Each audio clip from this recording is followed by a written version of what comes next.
قومی اسمبلی میں بلوچستان دہشت گردی کے خلاف متفقہ قرارداد منظور کر لی گئی ہے۔ بیرونی سرپرستی کے خاتمے، خواتین کے بطور ہتھیار استعمال کرنے کی مذمت اور دہشت گردوں کے خلاف زیرو ٹالرنس کے ساتھ فیصلہ کن عسکری اور سفارتی کارروائی کا مطالبہ کیا گیا ہے۔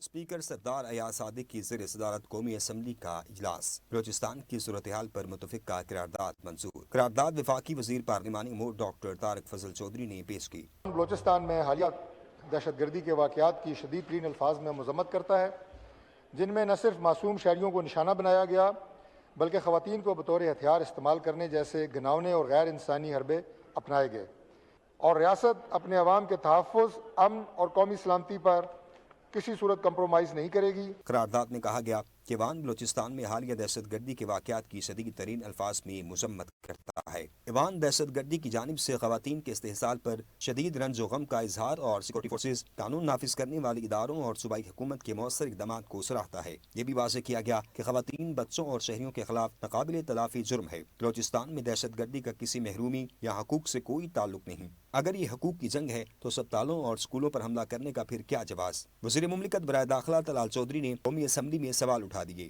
کہا یہ زادی کی جنگ نہیں، دہشت گردی ہے۔ بلوچستان میں محرومی اور لاپتہ افراد کے پروپیگنڈے کی آڑ میں دہشت گردانہ کارروائیاں کی جا رہی ہیں۔ وزیر مملکت برائے داخلہ طلال چودھری نے سوال کیا کہ بلوچستان میں دہشت گردی کا کسی محرومی یا حقوق سے کوئی تعلق نہیں۔ اگر یہ حقوق کی جنگ ہے تو اسپتالوں اور اسکولوں پر حملہ کرنے کا پھر کیا جواز؟ یہ آزادی کی جنگ نہیں، دہشت گردی ہے۔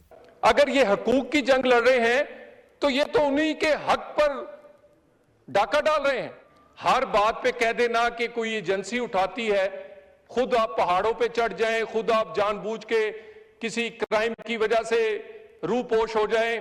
سر گزارش یہ ہے، یہ مسنگ پرسنز کا بیانیہ کو جوڑ کر، اس کے بعد یہ محرومی کے بیانیے کو جوڑ کر، یہ بالکل اپنے آپ کو جسٹیفائی کرنے کی کوشش کر رہے ہیں۔ اپوزیشن لیڈر محمود خان اچکزئی نے قرارداد کی حمایت کا اعلان کرتے ہوئے ایک نکتہ شامل کرنے کی تجویز دی، جس کی اسپیکر قومی اسمبلی نے بھی تائید کی۔ میں یہ جناب اسپیکر، کوئی پاگل اس کی مخالفت کرے گا، میں یہ تجویز کرتا ہوں، آپ سنیں، اس ریزولوشن کا آخری پیراگراف یہ ہونا چاہیے، ہاؤس اعلان کرتا ہے، ریکمینڈ کرتا ہے کہ ہر صوبے کے بچوں کا ان کے وسائل پہ پہلا حق ہوگا۔ جی بالکل ٹھیک ہے، امن آ جائے گا۔ پی ٹی آئی کے چیئرمین بیرسٹر گوہر علی خان نے اظہار خیال کرتے ہوئے دہشت گردی کی مذمت کی۔ انہوں نے واضح کیا کہ اختلافات اپنی جگہ، لیکن ریاست میں دہشت گردی کی کوئی گنجائش موجود